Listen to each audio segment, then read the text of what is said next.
it was said of Spurgeon na kapag siya ay nagpe-prepare ng message, ay hinahango niya yung kanyang message sa kanyang meditation sa week.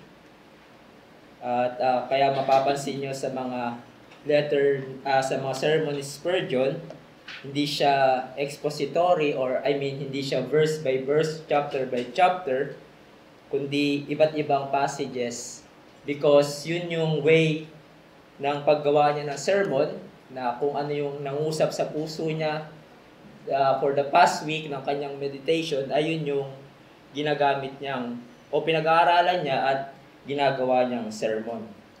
Well, binanggit ko ito dahil that's kind of something that happened to me.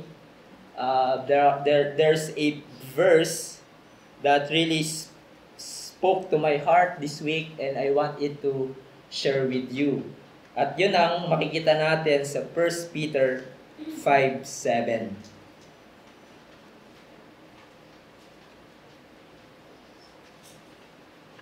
1 Peter 5:7, isang verse lamang po, sabi dito, casting all your anxieties on Him because He cares for you. Tayo po ay manalangin at humingi ng tulong sa Panginoon.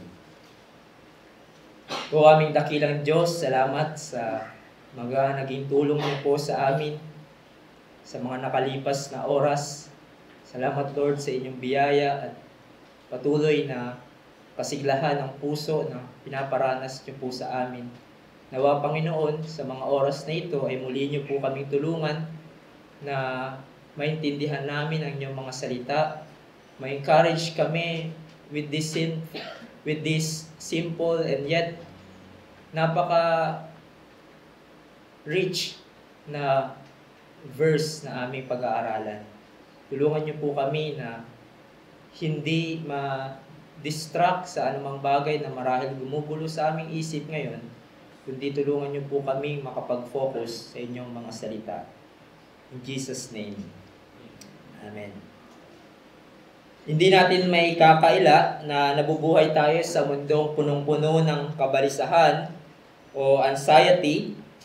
Ang mga tao ay madaling mag-alala, mabalisa, mag-worry, at nag-aalala sila sa maraming mga bagay. Yung pagtaas ng bilihin, inflation, sa mga pangangailangang pisikal, paano makakabayad sa renta, sa tubig, sa kuryente. No? Pag dumating na si Judith, kung kilala nyo siya, yun yung kinakatakutan ng mga bahay. Yung Judith daw, Judith. So sa Twitch o yung sa... Ay, hindi nyo pala alam yung joke na yan. So, and the list goes on, no? So, maraming pag-aalala ang mga tao. Hindi lamang ito totoo sa mga third world countries tulad ng ating bansa. Maging totoo din to sa mga mayayamang bansa tulad ng Amerika. In fact, nung pumasok yung COVID-19, sinabi sa statistics that 450 million people suffer from anxiety and even some mental problems. Sa Pilipinas, in the early part of 2020, 3.6 million suffer from anxiety. At millions of people, alam natin na pag dumarating ang mga gantong bagay, millions of people want a cure sa anxiety. They want a solution for anxiety. Naghahanap ang mga tao ng gamot sa kabalisahan. But bilang mga tao ng Diyos na nabubuhay in this fallen world, ay hindi natin maitatanggi na malapit din tayo sa pagkabalisa dahil sa mga pressing problems and uncertainties na kinakaharap natin sa buhay na ito. Tayo man din ay susceptible to say, tulad ng sinabi ng mga disipulo nung sila ay nag-alala, di ba, nung malapit nang lumubog ang kanilang bangka dahil sa bagyo, and Jesus was sleeping, they said to Jesus, "Do you not care that we are perishing?"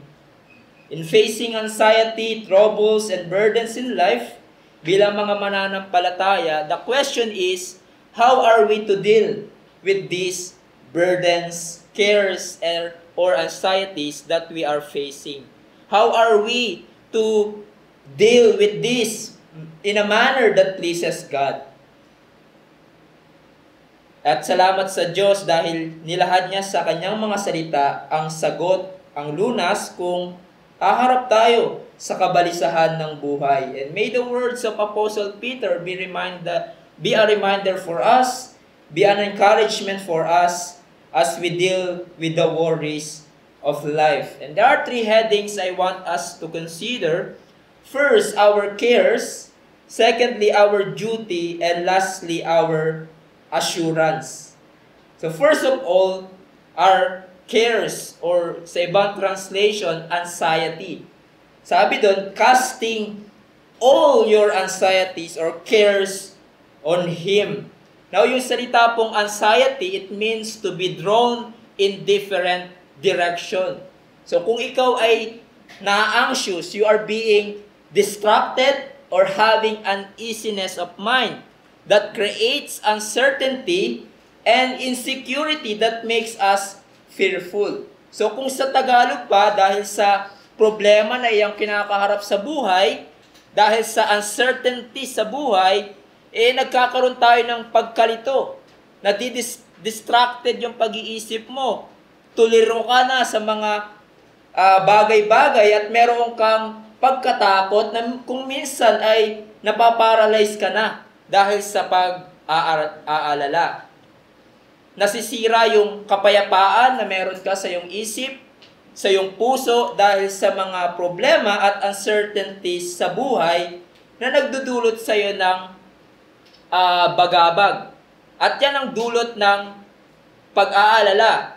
Anxiety has debilitating effect on our lives and results from our loss of confidence and assurance. At tayo bilang mga mananampalataya ay asahan natin yan sa buhay na ito. Tayo ay magkakaroon ng pag-aalala. Haharap tayo sa madaming anxiety ng buhay. Yan ang realidad ng buhay na ito kahit na tayo ay mananampalataya. Remember, ang ina-address dito ni Pedro ay mga believers. Sinabi niya, your anxieties. Hindi tayo exempted or immune sa pagharap sa kapagkabalisa. Now, saan ba nag-a-arise yung anxiety sa ating buhay? Well, mostly our worry arise from troubles that we are going through the uncertainties of life, and circumstances that we cannot control.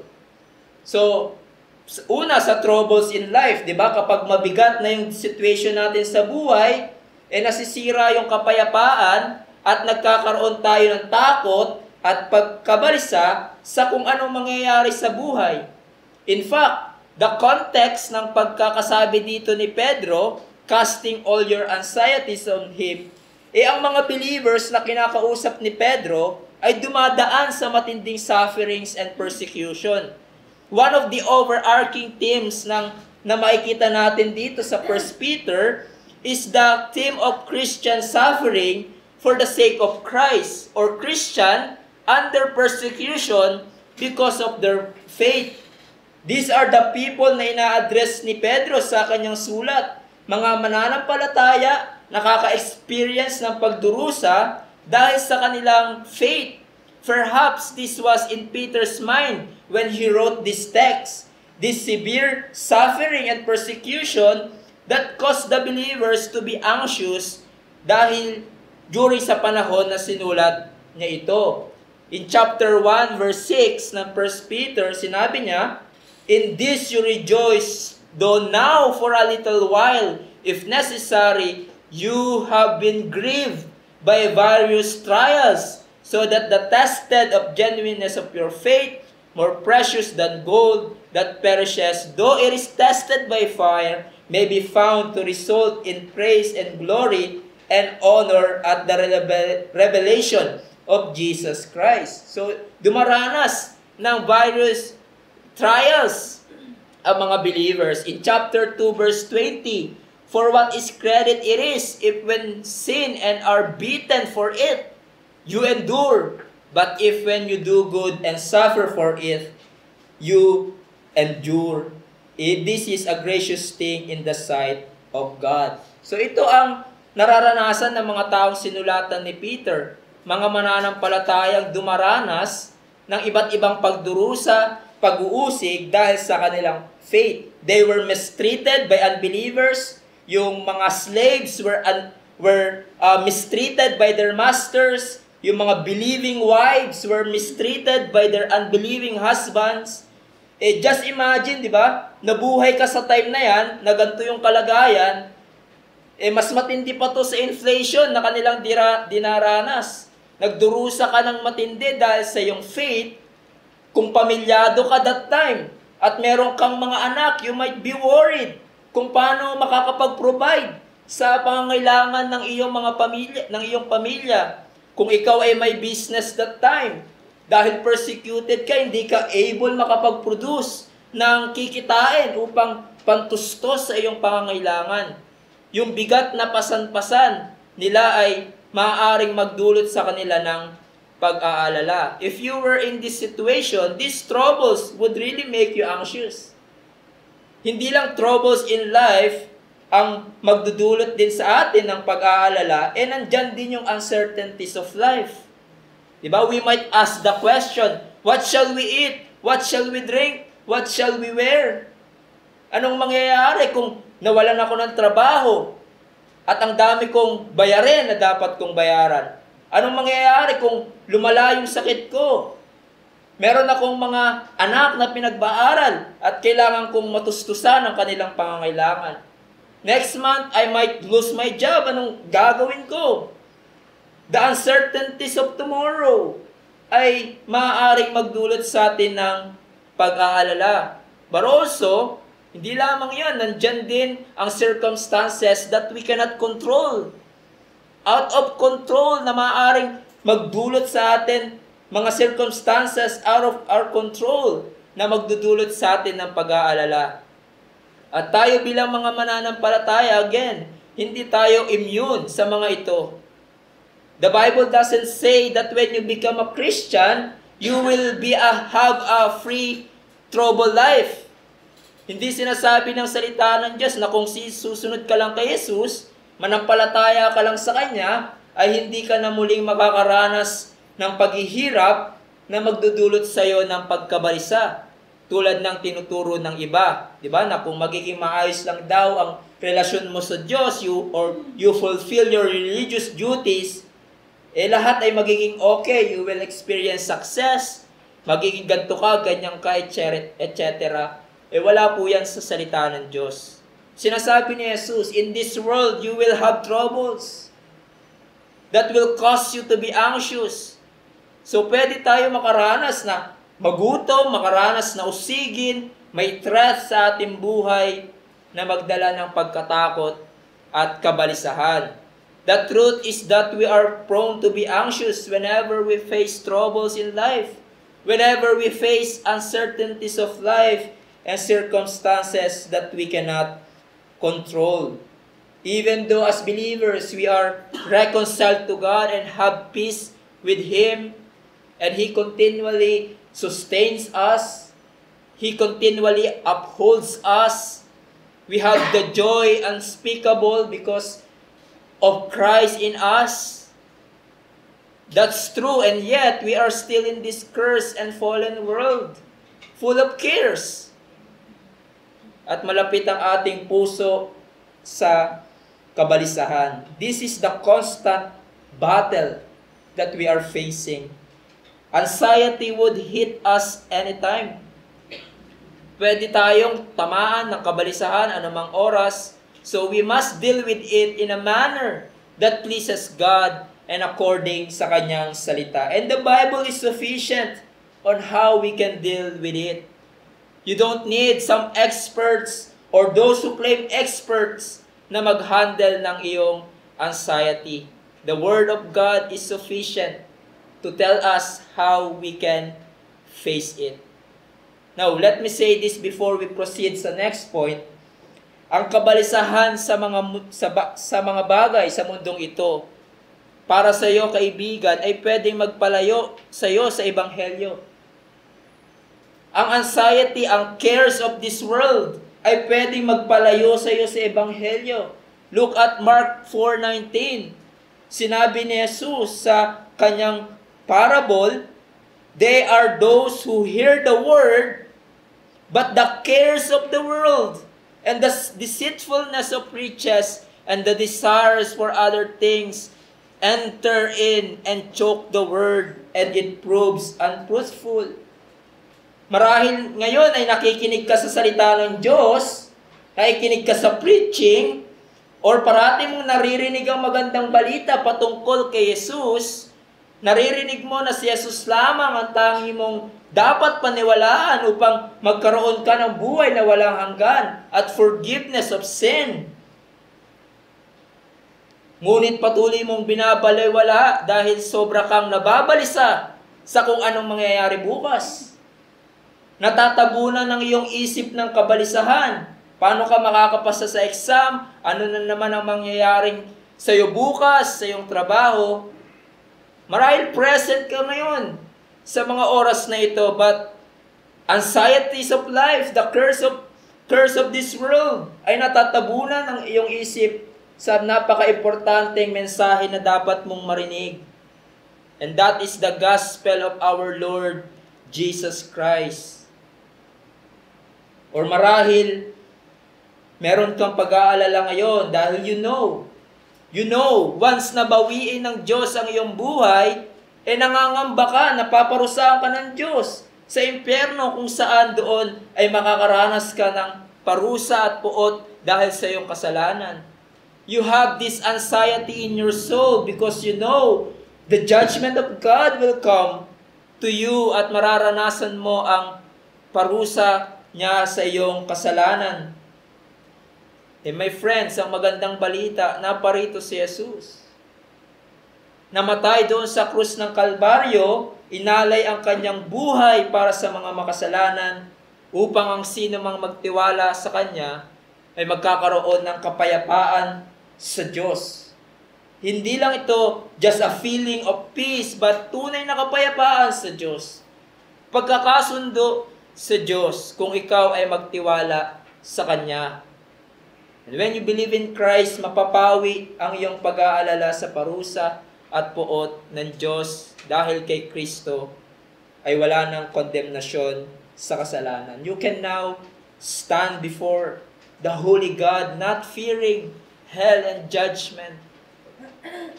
Hindi dahil sa iyong sariling gawa, kundi sa ginawa ni Jesus on your behalf.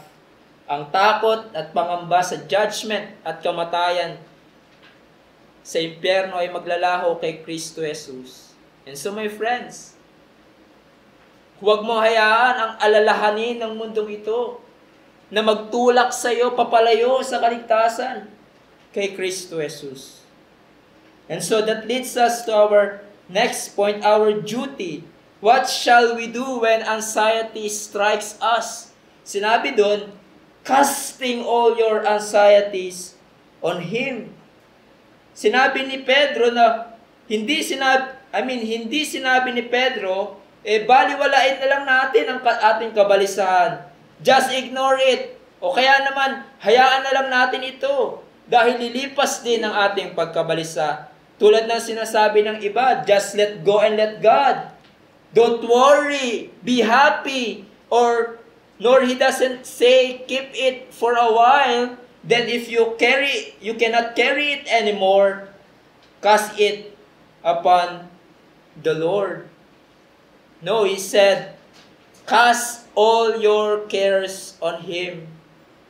Put all your burdens upon God. Same thing for sure, ito yung nasa isip ni Pedro when he say this word in Psalm 55 verse 22, cast your burden on the Lord, and He will sustain you. He will never permit the righteous to be moved. Yung salitang cast is used in Luke 19:35, kung saan sinabi doon, they brought it to Jesus, and throwing their cloaks on the colt, they set Jesus on it.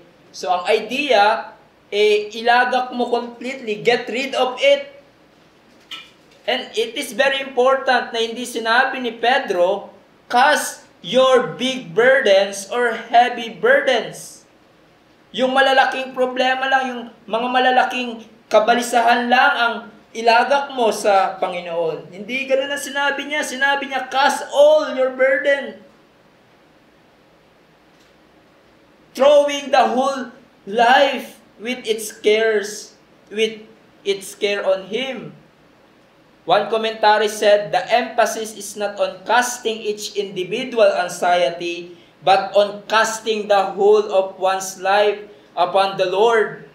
Peter does not say, be casting the big burdens and keep the little ones. We all need to come to the place where we realize that God is all sufficient for all problems that may come into our lives. In other words, lahat ng kabalisahan na meron tayo, maliit man o malaki, ay dapat natin completely ipagkatiwala sa Panginoon.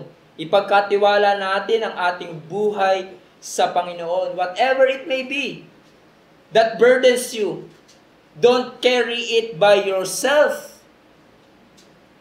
Get rid of it. You should cast it on God's hands. I remember yung story ni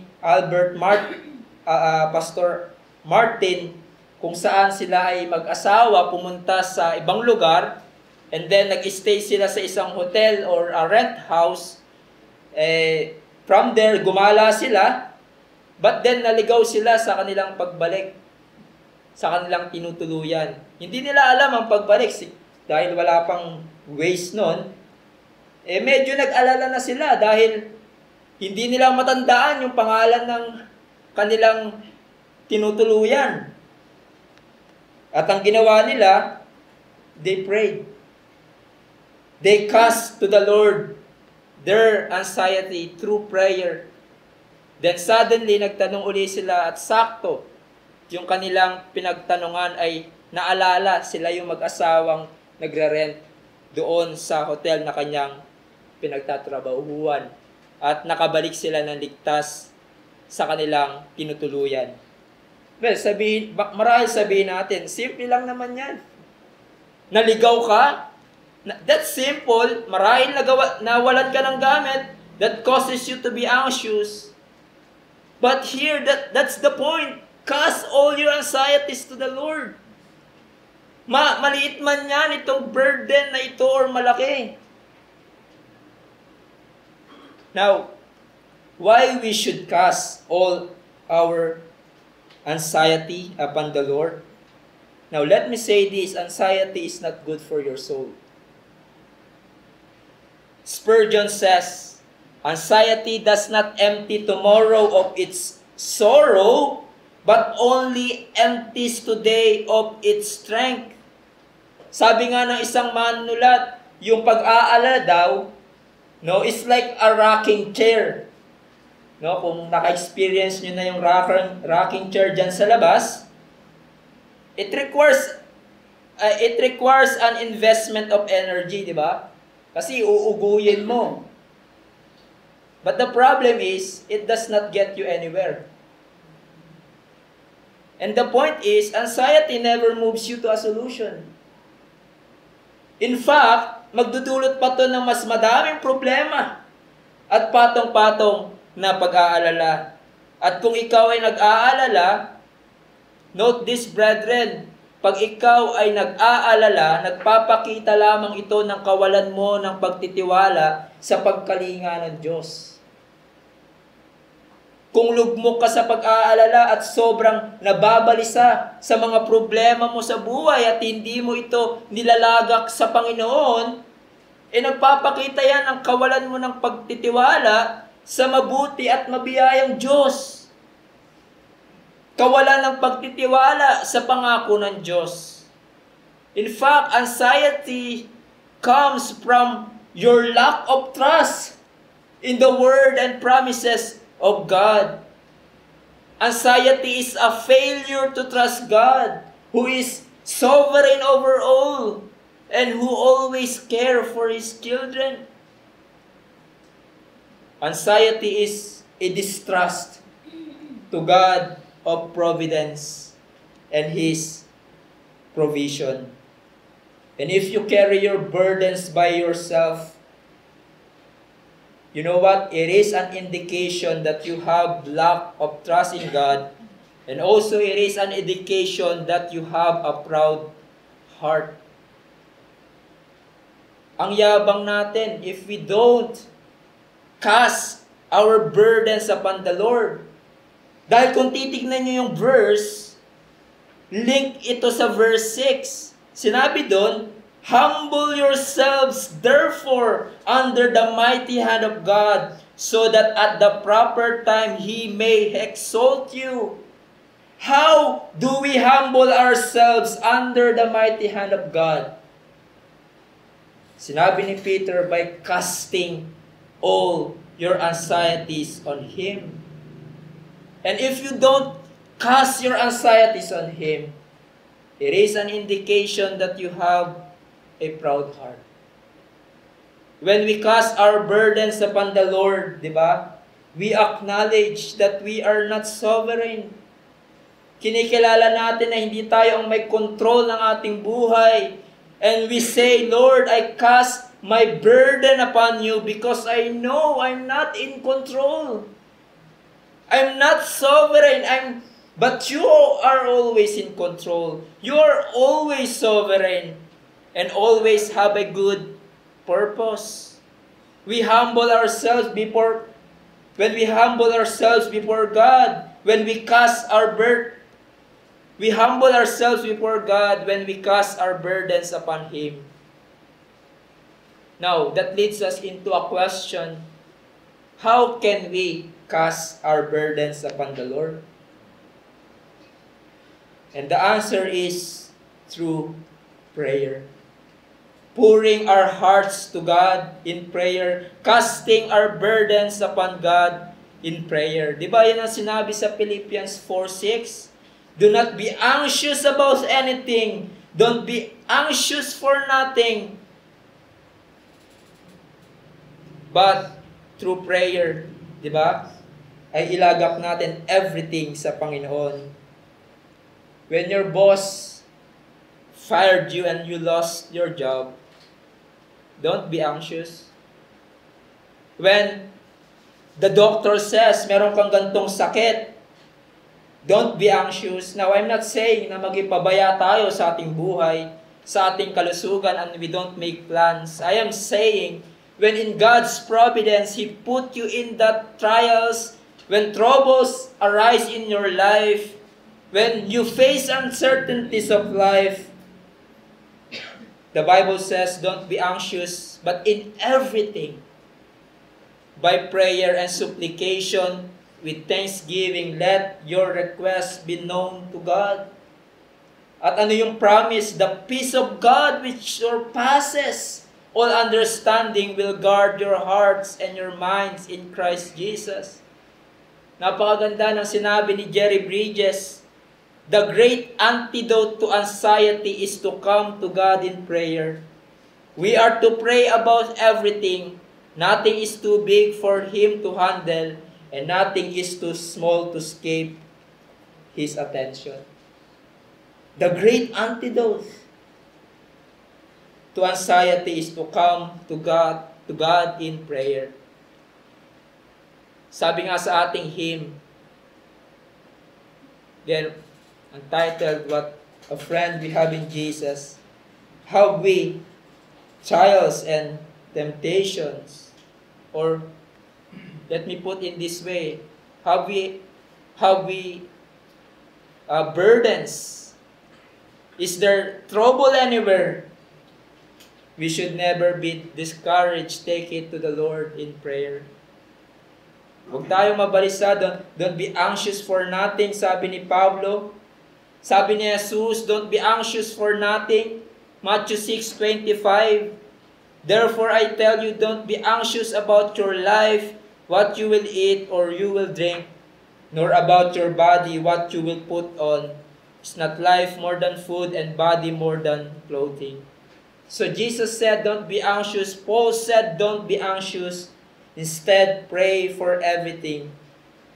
Let your requests be known to God. And the peace of God is the direct answer to our prayer that replaces anxiety. The peace of God is the direct answer to our prayer that replaces anxiety. Ang kapayapaan ng Diyos ang pumapalit sa ating pagkabalisa kung tayo ay dumudulog sa Diyos sa panalangin. God may not deliver you from troubles. God may not deliver you from sufferings.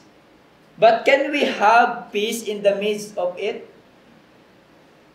When the world is in panic and worried about their lives, we as a Christian, can we be at peace? Can we be worry-free? Well, the answer is yes.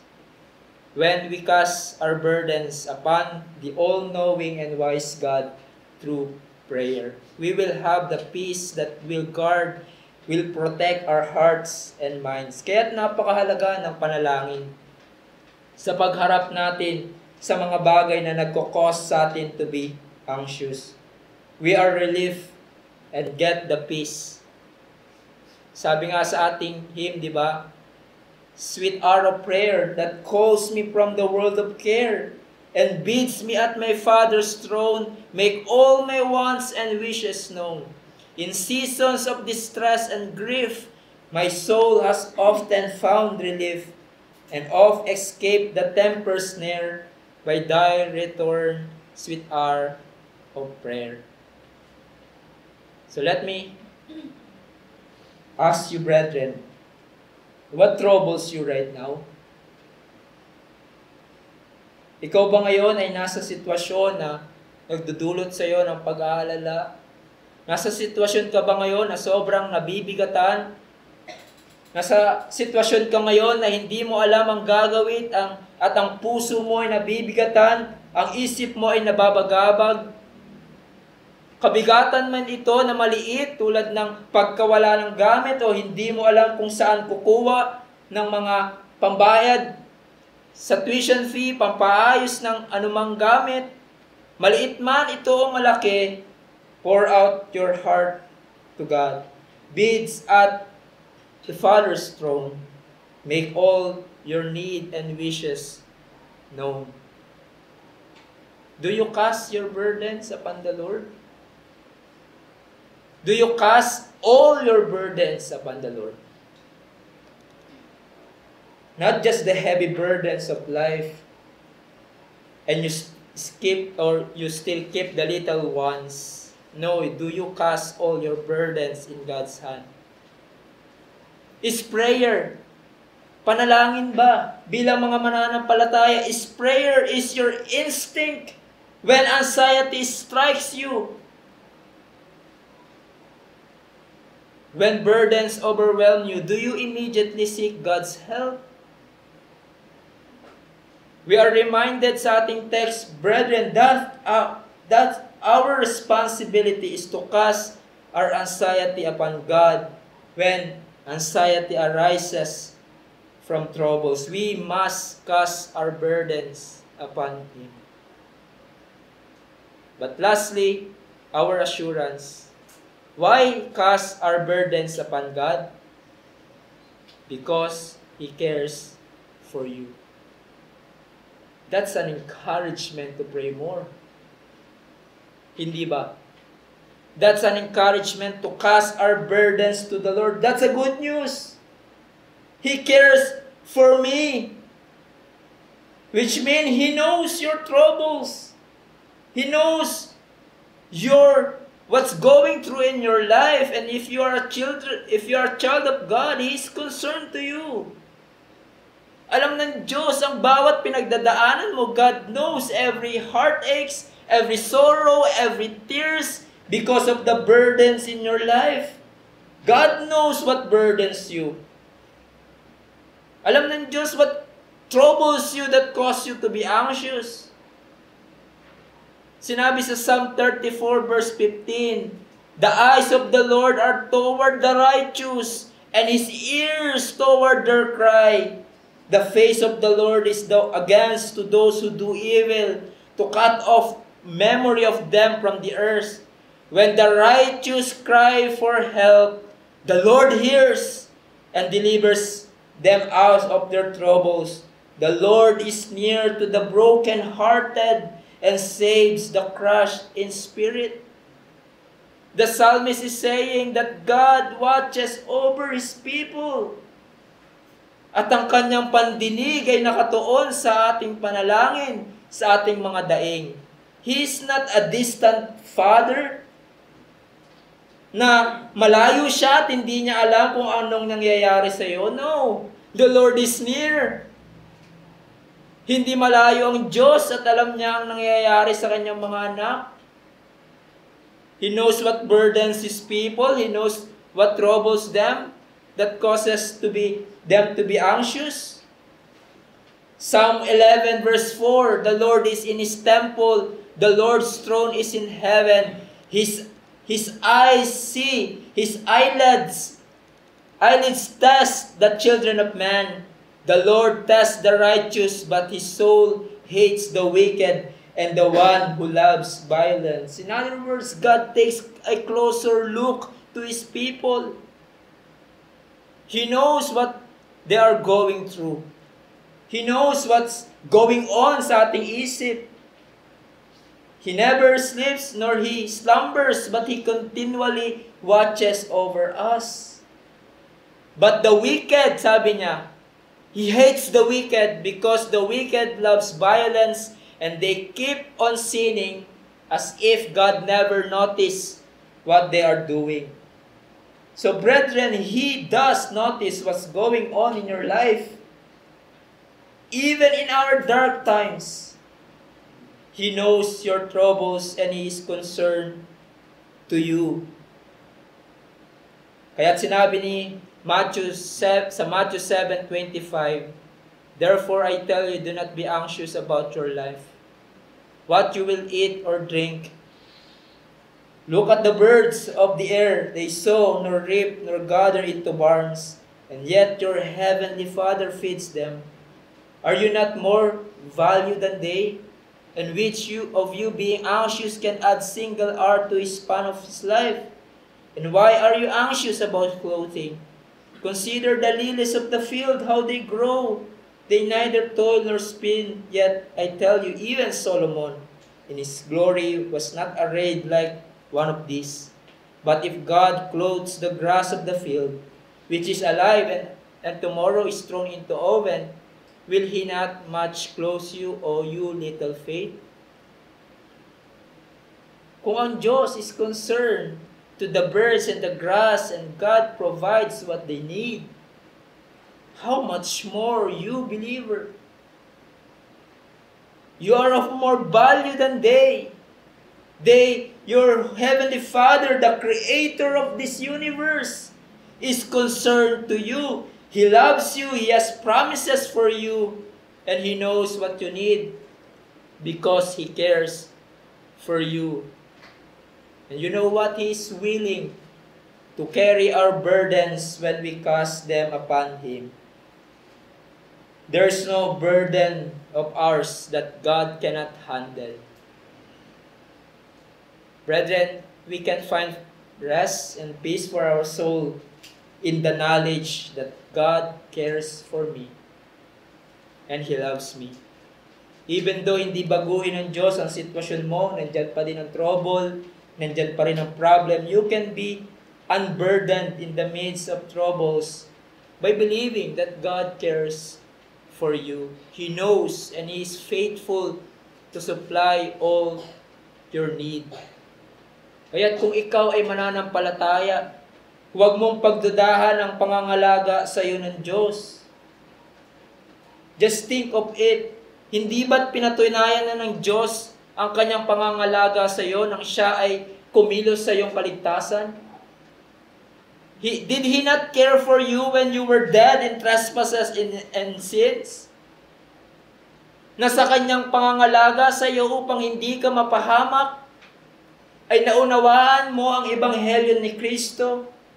Ikaw ay na-convince ng iyong kasalanan at sa biyaya ng Diyos, tumawag kay Jesus para sa kaligtasan at kapatawaran ng iyong kasalanan. Christ manifests His care for you, that while you were still sinner, He died for you in order for you to be saved and have eternal life. God, who did not spare His own Son, God gave Himself for us all. How will He not also with Him graciously give us all things? At hanggang sa ngayon, the Lord cares for you still. He cares for your needs. He cares for your trials. He cares for your temptation, for your sorrows. And you know, kung naunawaan natin ito that He cares for us, it is a great relief in the midst of our anxiety. Bakit tayo malulugmok sa pangangamba kung nangangalaga ang Diyos sa atin? Do you have trials now? Do you have burdens now? May mga uncertainties ka ngayon sa iyong buhay na nagdudulot ng pangamba. Whatever your burdens may be, God is inviting you to cast upon Him what burdens you. Seek God in prayer. Come to His throne of grace, where you can find mercy and help in times of need. Come to God who cares for you. Merong isang hymn writer na ang pangalan ay Sevilla Martin. At ang kanyang asawa ay si Dr. William Martin, isang evangelist at musician. One day, pumunta sila sa New York at doon ay nakadevelop sila ng friendship sa mag-asawang believer na si Mr. and Mrs. Doolittle. Si Mrs. Doolittle ay bedridden for almost 20 years. Ang kanyang asawa naman ay lumpo at lagi siyang naka-wheelchair. Napakahirap ng sitwasyon ng mag-asawang ito. Isang araw, binisita sila ng mag-asawang Martin at si Dr. Martin was talking to them. Dahil namamangha siya sa mag-asawang ito dahil kahit sobrang hirap ng kanilang buhay, makikita mo yung kagalakan sa kanilang buhay, ang kanilang hope. Dr. Martin ay tinanong sila, "What's your secret? Ano ang sikreto nyo? Bakit sa gitna ng paghihirap ay meron pa din kayong kagalakan at maigting na pag-asa? Hindi kayo nababagabag sa hirap ng inyong kalagayan?" Sinabi ni Mrs. Doolittle is simply this: "His eye is on the sparrow, and I know He watches me." At ang katagang ito ang nagtulak kay Sevilla to wrote this beautiful hymn. And I want to end this by reading it to you. Hymn 725. It says, "Why should I feel discouraged? Why should the shadows come? Why should my heart be lonely and long for heaven and home? When Jesus is my portion, my constant friend is He. His eye is on the sparrow, and I know He watches me. Let not your heart be troubled. His tender word I hear, and resting on His goodness, I lost my doubt and fear. Though thy path He leadeth, but one step I may see. His eye is on the sparrow, and I know He watches me. Whenever I am tempted, whenever clouds arise, when songs give place to sighing, when hope within me dies, I draw the closer, I draw the closer to Him. From care He sets me free. His eye is on the sparrow, and I know He cares for me. Para sa iyo, kaibigan, na nakikinig ngayon, sa mundong ito, magkakaroon pa din kayo ng kabigatan at problema sa buhay. Ngunit meron pa kayong mas malaking problema, mas mabigat na burden na inyong pasan-pasan. At ito ay ang kasalanan na magdadala sa inyo sa kapahamakan at parusa magpasawalang hanggan.